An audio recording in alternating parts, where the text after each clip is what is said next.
Okay, I have the thumbs up. It is 5:30. I'm going to call the meeting to order. Members of the public are invited to participate in the meeting of council by attending in person at Ilderton Community Centre in Ilderton, Ontario. Or members of the public may also access the meeting, which is live streamed on our Middlesex Centre YouTube channel by contacting the municipal clerk to receive a registration link to join the meeting electronically. So there are no additions to the agenda that's before you. I will look to members of council. Does anyone have a pecuniary interest to declare? Okay, seeing none. We do have a delegation this evening. Mr. Van de Born has requested to speak to with respect to planning fees related to 16033 Medway Road. If you are in attendance, is this? Oh, yeah, that's you. Okay. Yes. If you'd like to come forward, and I will turn mine off. There's a little knob. You just turn that off, and then it'll be mine will go off and yours will go on. There you go. Okay, so you have 5 minutes to make your case, and then we'll continue.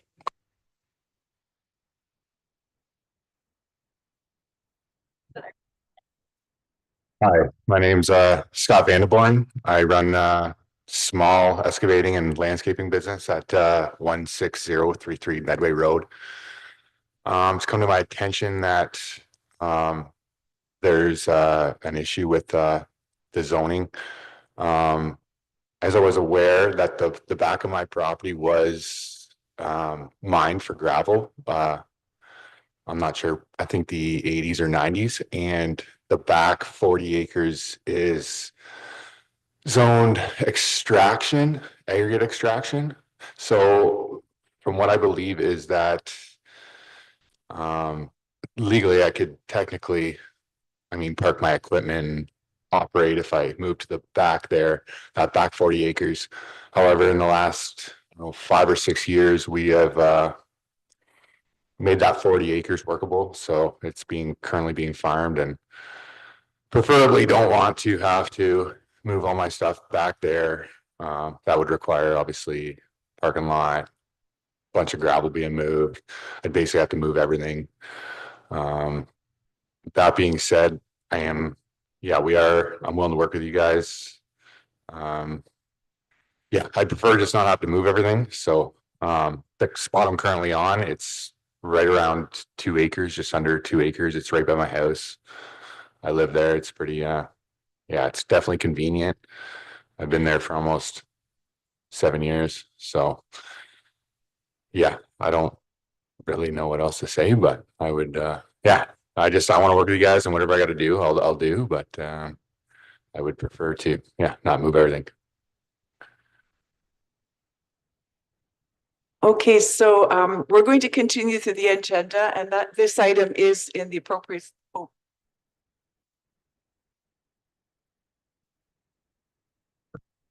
Thank you.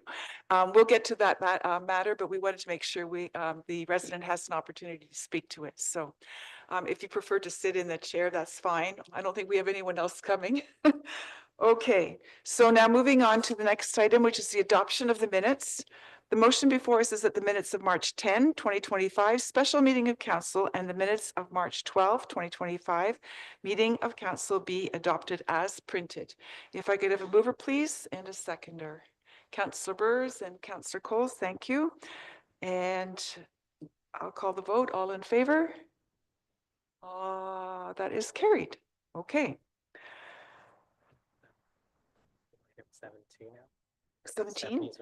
Oh, okay, yeah. So we can do this one? Okay. So we can jump now to 7.2, which is the file that Mr. Van den Born spoke to. And Stephanie, the manager of planning, is in attendance to present the report on the request for reduction in planning fees, 16033 Medway Road. Floor is yours when you're ready. Hey, thank you. Through the mayor, I'm just here to provide a bit of background. Mr. Van de Born had through his counsel had provided the request for the reduction in planning fees. We don't really have a mechanism for doing that. I mean, our planning fees are set out in the fees and charges bylaw in accordance with the Municipal Act and the Planning Act. And so the request, the delegation request was put before council. But I will just note, and I think Mr. Van de Born had already addressed this, but it did come to staff's attention that there was a zoning concern. So there was a bylaw complaint regarding the use of the agricultural property for what we would consider in the zoning kind of a contractor's yard. And so bylaw and planning staff had spoken with the property owners and indicated that the applicable planning approvals would be required. So we requested that they submit the official plan and zoning bylaw amendment. So as you said, I think there are ways. I will just note that the extractive industrial zone to the south of the property actually wouldn't permit. It does just permit the aggregate extraction. It doesn't actually permit the contractor's yard. So again, that would have to all be dealt with through these applications. So we haven't received the applications yet. You'll see in my staff report, again, we don't really have a mechanism for addressing these types of requests for reduction in fees. Our fees are set out in the fees and charges bylaw. So this is before council to make a decision on that. We aren't recommending that at this point. I mean, we deal with a lot of official plan amendment applications again, and the fees are set out in our fees and charges bylaw that applicants have to pay. So I think everything else is laid out, and Mr. Van de Born had addressed the rest. So if there's any questions, I'm happy to answer. Okay, thank you for that report, Stephanie. I'll look to council. Does anyone have questions, comments on what we've heard? Go ahead, Deputy Mayor Brennan. Through you to Stephanie. Seeing that there's no mechanism to reduce this, everybody that has to go through the zoning process, if we come up with a process to reduce it, they'd be able to do it too, would they not? And this would open up a can of worms and everybody could get reductions.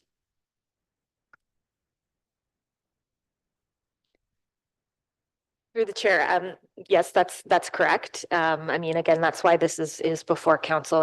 Our fees and charges are laid out as they are in the bylaw, and that's what is required to be paid to process the applications. Councilor Bruce. Okay. Your worship to Stephanie. So to make this right, Scott Vandenborn, is that? Yeah. So he'd have to have a planning application of some sort come before the committee that I chair, and look for what? Rezoning? Is that what he'd do? And then he'd have to pay the fees to do that. And then we would have our meeting and vote it up or down. Is that it?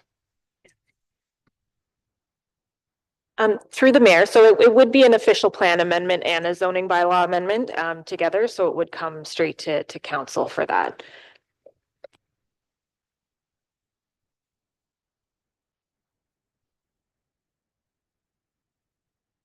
Thank you, through you, Madam Mayor. I just wanted to add to or point out, as Stephanie said, it is according to the fees and charges, which is something that has come to council to be approved. And I agree with Deputy Mayor. Then we would have everybody coming and wanting to have some reductions. And, you know, we did just have the big meeting about the reduction for the Christian school that was denied. So I just wanted to point that out. Thank you. I don't see any other hands. There is a motion before us, and that is that report PLA 23/2025 regarding the request for reduction in planning application fees for a property at 16033 Medway Road be received, and that the request be denied, and that council take no further action on the request for reduction in planning fees. If I could have a mover, please, and a seconder. Deputy Mayor Brennan, Councillor Cates, thank you. All in favor? Opposed? And that is carried. Okay, we need to go backwards now to the consent agenda. That's item 6. These are items that are typically received as one motion. Council can request that one or more item be removed for further action. We have 3 items. Is there anything here that councillors want to speak to or address? Go ahead, Councillor Burrs. Just through your worship to Tiffany, on the WSIB surplus rebate, how did you determine where the money was going and what proportion? So through you, Mayor DeVete, at this time, so what I did when we were looking at that is I did talk with our CAO and discuss the fact that the WSIB surplus and WSIB relates to employee benefits. And we wanted to ensure that part of that money went back to a reserve that does support our employees. And so $50,000 was allocated to the Employee Benefit Reserve Fund, and the remaining $92,000 was to the Tax Rate Stabilization Reserve Fund. And that was because that fund is getting is underfunded at this time because we've had to allocate money from it in order to balance our taxes. So I have noted these 2 different reserve funds at this time, but it will depend if we have a surplus at the end of 2024. So if we do end up 2024 in a deficit position because we did have high legal costs, we won't be able to transfer to the reserve funds. However, at this time, I am positive, or pretty positive, sorry, not 100%, that we won't end up in a deficit. We will be able to make these investments into our reserve funds. And hopefully that answered your question. Is there anything else? Okay, I don't see any hands. In that case, there's a motion before us that consent items 6.1 through 6.3 listed on the March 26, 2025 agenda be adopted as recommended. If I could have a mover, please, Councillor Coles, Councillor Arts, all in favor? And that is carried. Thank you. Okay, moving on to staff reports. The strategic plan progress report for year 4. We'll look to our CAO to present that report for us, please. Yeah, thank you, Madam Mayor. Through the chair to members of council, before you is our year 4 strategic plan report. We're on the home stretch of our strategic plan process that we initiated about 4 to 5 years ago.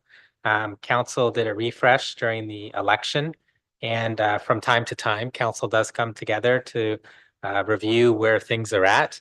And so it's not just done on an annual basis, but council does receive periodic updates and has an opportunity to discuss initiatives that are noted therein. Essentially, there are 5 main priorities. And what you've seen before you in the strategic plan appendice is the pillars that are broken down into the various sections that support all the initiatives that came forward. Those initiatives are also highlighted through various status action items.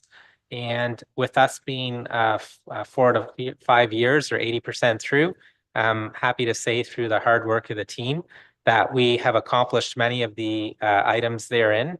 And so our objective now is to ensure that we fulfill whatever's outstanding and to also carry forward on the ones that are slated as in progress or continuous, as noted as ongoing.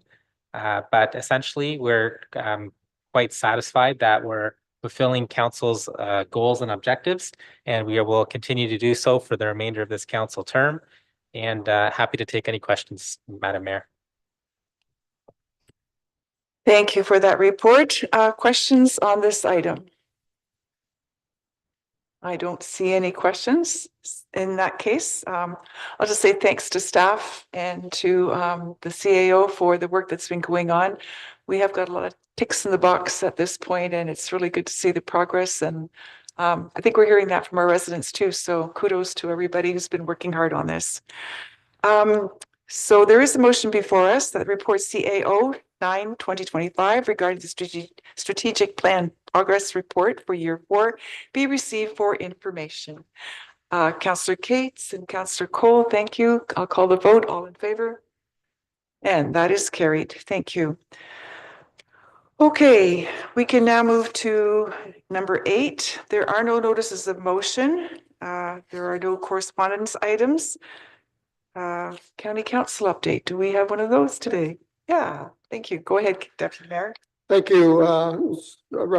Is Zoom meeting yesterday due to some structural problems in the county council building. But we did get through. Thames Center applied for a loan from the county loan program of 930,000 for some wastewater and storm sewer work, and that was granted. The Pike Road Bridge that the county is looking at repairing, not only repairing, but rebuilding it, and has to be moved to a short distance to the side to get away from some wetlands. The cost of that is 5.892 million. So that's a big one. We had a forestry update. The county's looking at doing some forestry, cutting in some of their bushes, but some of the lumber is not in too much demand right now, so they may be gonna postpone some of it and see what happens. The MLPS I reported earlier are looking at their procurement strategy where they will be able to restock ambulances in the field rather than have them go all the way back in town to get restocked after calls. So that's going to be a time saver and keep the ambulances back out on service more. They're also looking at when they buy a new ambulance, instead of buying the whole unit, just buying the chassis, taking the box off an old one and putting on the new chassis and retrofitting it. And that they're hoping will save 70 to 90,000 per ambulance when they have to purchase a new one. And it only takes 6 to 8 months to do that, where a new ambulance takes 18 to 24 months to be delivered. So it's not only a cost savings, but it's a time saving too. The long-term care home service agreement, which is out at Strathmere Lodge, that's been looked at. There's a whole new bunch of criteria they have to do out there for the care. And they're also looking to apply for a nurse practitioner out there to help cut down on the number of ambulance trips for their patients to hospitals. Thank you. Thank you for that report. Are there questions? Yeah, go Councillor Burrs. Through you to Deputy Mayor Brennan, what's the name of the fund and what's the purpose of the fund that Thames applied for that money? Okay, that's a county loan program that they have in place. There's approximately $17 million in this loan fund. And it's for the lower municipalities to access on certainly infrastructure and growth projects. And they can get it for up to 15 to 20 years, and there's no interest on it. Usually it's about 50% of the project. But yeah, North Middlesex just got one for 2.5 million for their fire hall and ambulance center up there. And then Thames Center just applied for some drainage works on storm sewers and that for 930,000. So there is money available. And if you have an infrastructure project that you need some money for, you can apply to the county for that. Other questions? Okay, thank you for that report, Deputy. I'll look to councillors. Is there any other business? I don't see anything, so we can now move to bylaws. And the bylaws for 2025, number 17, and 2025, number 26 through to 2025, number 27, be adopted as printed. Movers, Councillor Cates, Councillor Cole seconding, all in favor? And that's carried. And now we can have a motion to adjourn that Council for the Municipality of Middlesex Centre adjourns the March 26th council meeting at 5:49 p.m. Deputy Mayor Brennan and Councillor Cole, thank you. All in favor? Okay, that is carried.